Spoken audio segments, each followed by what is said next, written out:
Welcome to Rokani Media Football. It's Arsenal versus Brentford Matchday live in here. I go by the names of Rokani David. Smash the like button, comment and share. And if at all you're watching us for the very first time, endeavor to subscribe to our channel so as not to miss that on stories that we do upload in here on a daily. We are off and we have really started off in here onto the Rokani Media Football channel. Smash the like button, comment and share. And it's Matchday live and it's Arsenal versus Brentford. Arsenal last played close to 9 days ago and they won against the side which goes by names of Wolverhampton Wanderers by 1-0, and now they are really playing their 23rd match of the season in there, and they are playing a side which goes by names of Brentford, and the team news has already been confirmed in there, and we are going straight into the starting lineup of a team which goes by names of Arsenal in there, as brought in here by the manager who goes by names of Mikel Arteta in there. Smash the like button, comment and share. This is the Rokani Media Football, and on your left side hand of the screen, that is the confirmed lineup of Arsenal. As you see, Ramsdale is starting in goal.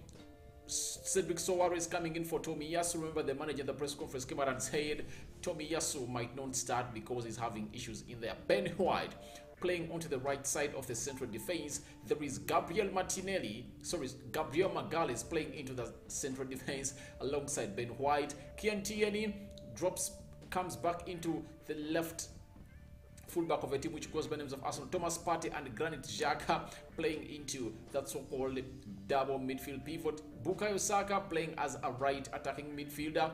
Odegaard playing into the central attacking midfield, with Emily Smith-Rowe earning himself a start for after a very long time after Martinelli was really red carded against a side which goes by the names of Wolverhampton Wanderers, and Lacazette is leading the line for a team which goes by names of Arsenal in there. I don't know what are your thoughts about this starting lineup of a team which goes by names of Arsenal, but the manager of Arsenal has really made up his mind to see to it that he really starts up this team. I don't know what you think about that team, but that's the starting lineup of Arsenal in there. When you look at the bench of Arsenal, they're having Ramsdale, they're having Cedric's.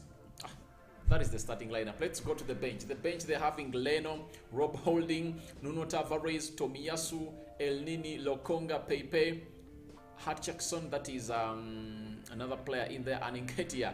Those are the players that are really on the bench of a team which goes by names of Arsenal in here. But right now, West Ham is taking on a side which goes by names of Newcastle. The game is 1-1 in there. Bowen scoring for West Ham, and a team which goes by the names of, and the former Arsenal player who goes by names of Joe Willock scored for a team which goes by the names of Newcastle to earn themselves an equalizer, playing in favor of a team which goes by names of Arsenal. As it stands, Arsenal really needs this win badly, because if at all they win, they will be having 42 points in their level with West Ham, who would have played 3 much more games than Arsenal in there. And remember, Arsenal is playing a game against Wolverhampton Wanderers on Thursday in there, so it shows you that Arsenal really is going to play another game they have in hand. But remember, they're having 3 other games in hand. There is a game they have to play against Liverpool, Chelsea and Tottenham Hotspur. Those are do or die games for a team which goes by names of Arsenal in there. And Mikel Arteta has come up with that starting lineup for a team which goes by names of Arsenal.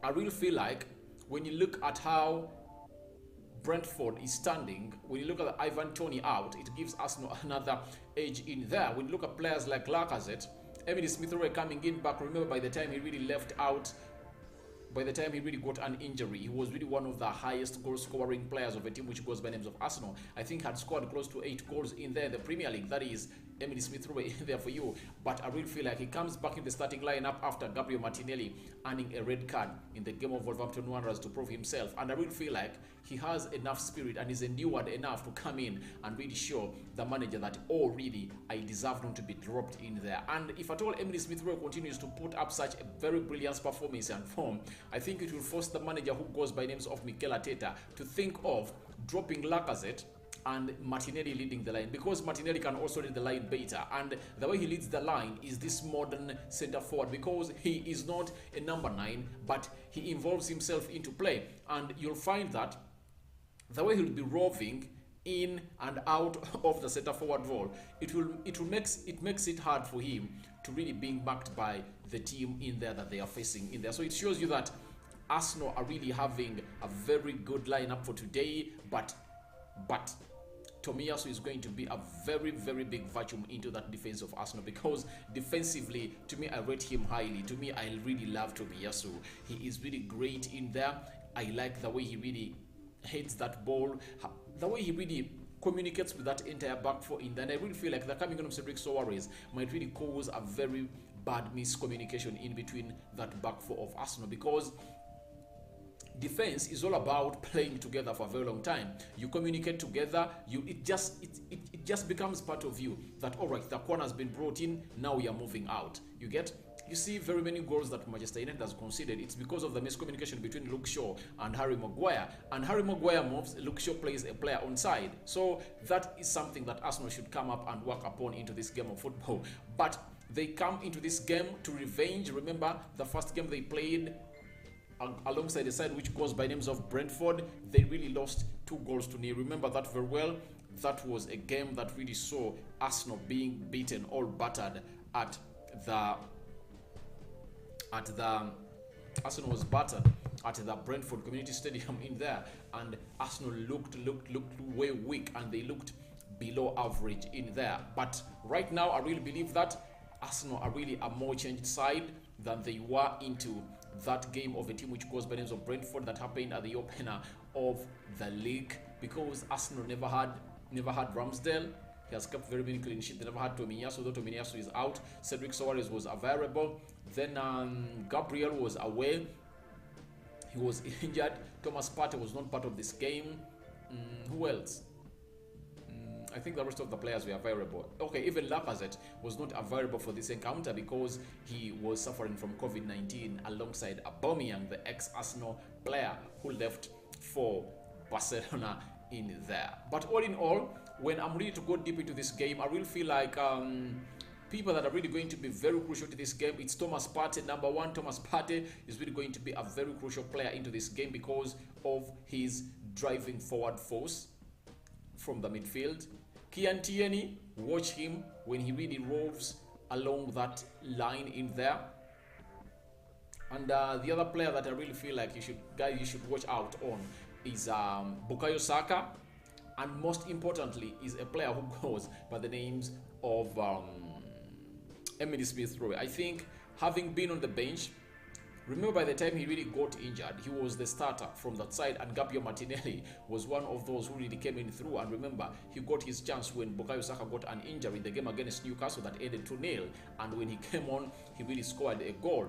You remember that goal very well, that a pass that was chipped to him by Tomiyasu, who is absent from this game, and all in all, he really scored and he got back into the starting line of a team which goes by names of Arsenal. Now, things went sour for Emily Smith-Rowe and got an injury, and when Emily Smith-Rowe got an injury, things turned vice versa, and they are no longer into the favor of a player who goes by names of Emily Smith-Rowe, and he has always been coming in from the bench. Though he has been coming in from the bench, he has been trying to come out and also score in there, but I really feel like this is the chance that he has gotten, because I think Martinelli is going to be out for only this game. We expect him to return on Thursday, and this is the only game that Emily Smith-Rowe has to prove the manager and really assure him that, please, you have all the reasons to put me into this game. You shouldn't drop me because of Gabriel Martinelli. This is my position and this is where I play better. Remember, Emily Smith-Rowe is playing as a central attacking midfielder, but the coming in of, or the return of, the Norwegian captain who goes by the names of Odegaard really pushed him out of the central attack midfield, because he cannot do what Odegaard does. Odegaard does a very good balance of the game, and he comes in through and does the need for the team which goes by the names of Arsenal to go ahead and really get those points or gather those points in there. When you look at Emily Smith-Rowe, I really like, one thing I like about him is his directness. When you look at Chiesa of Juventus, that Italian, I really feel like there is an element of Chiesa into Emily Smith-Rowe. He's a very direct player. He's very, very direct, and I like that about him. And each and every time he gets a chance, he really utilizes it well, because he makes a very big decision always. His decisions are always right. He's not a selfish player. Like, I support Manchester United, and I have my reservations over a player who goes by names of Marcus Rashford, because I really feel like he costs United very many goals. And this young man who goes by names of Emily Smith Rowe, the reason as to why I really rate him highly over Marcus Rashford is one, Emily Smith Rowe, having been a central attacking midfielder who feeds the centre forwards, he's not a selfish player. He's not selfish. Before he really thinks of getting himself a goal, he has to first look around him whether there is a better placed player to come in and get that ball such that he really puts it in the back of the net. Something that Rashford doesn't do. And I really came out and told people that Emily Smith Rowe, having gotten to the English national team, he will start games more than the player who goes by the names of Marcus Rashford, because for him, that is what he does. He is not selfish, and any manager will look at a player who comes in and thinks of creating a chance first than shooting. And this is the problem that Marcus Rashford is having. He doesn't know when to shoot. He doesn't know when to really create that ball or cross it in, something that Emily Smith Rowe has mastered its art. And I will feel like edge is still onto the side of Emily Smith Rowe. And by the way, the project that Arsenal is building, these are the pillars of the project in there. But when you look at Marcus Rashford at Manchester United, gone are the days. He doesn't have time on his side. I will have to come here and tell you about that.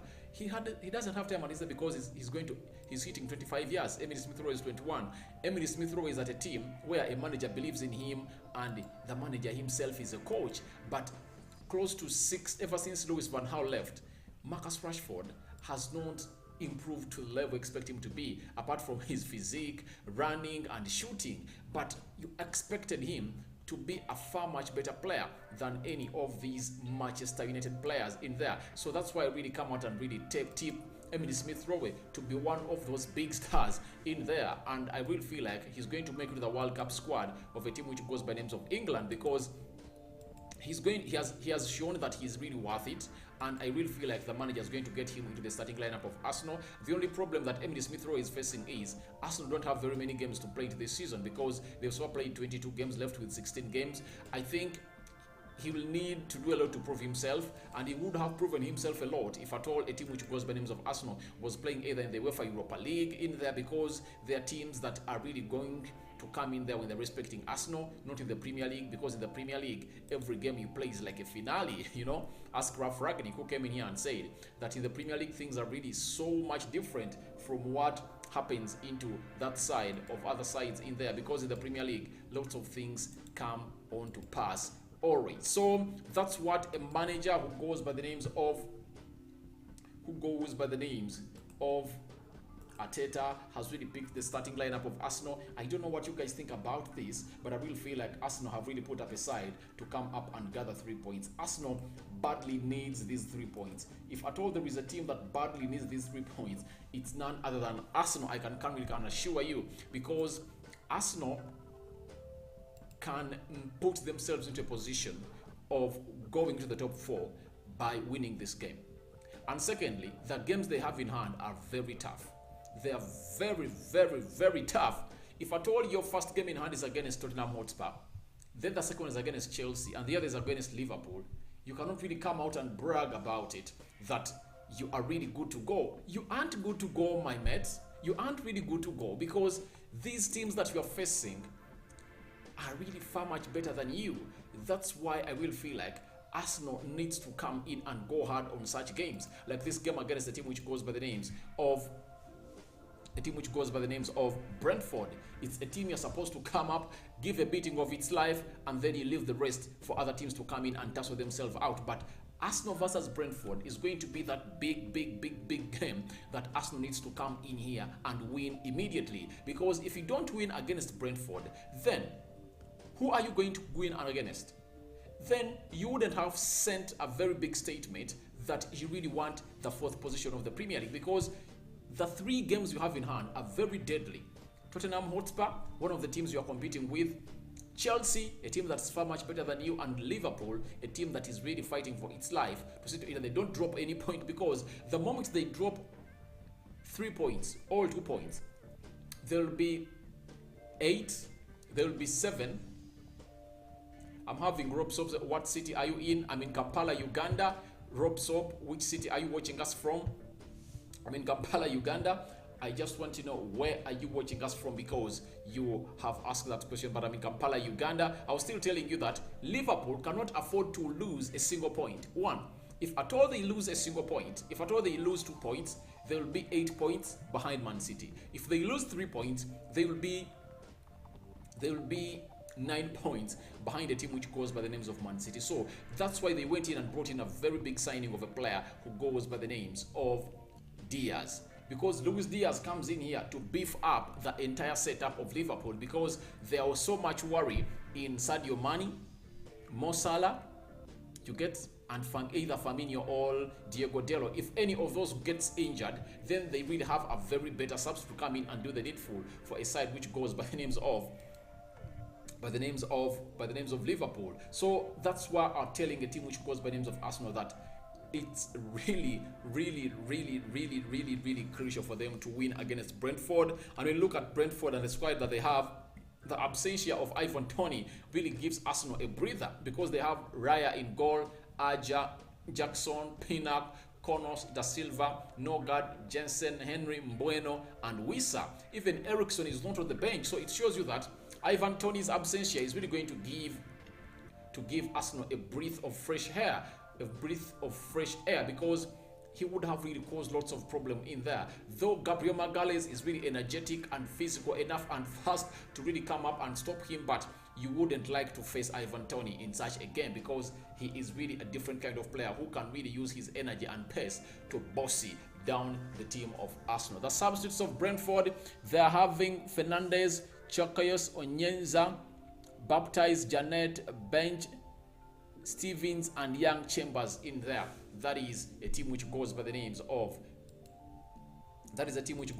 Brentford in there, who are also fighting for their life, because they are just 24 points in there. So they are not yet safe. They need to get some other 4 wins in there to see to it that they really go ahead and get themselves into those positions where they are. He said, I'm watching in from Asmara, Eritrea. All right, Eritrea, also in East Africa. Thank you, my fellow East African men, for watching in. Endeavor to subscribe to this channel so as not to miss out on stories that we do upload in here on a daily. This is Rokani Media Football. We always come in live here to come in and really tell you about these games there.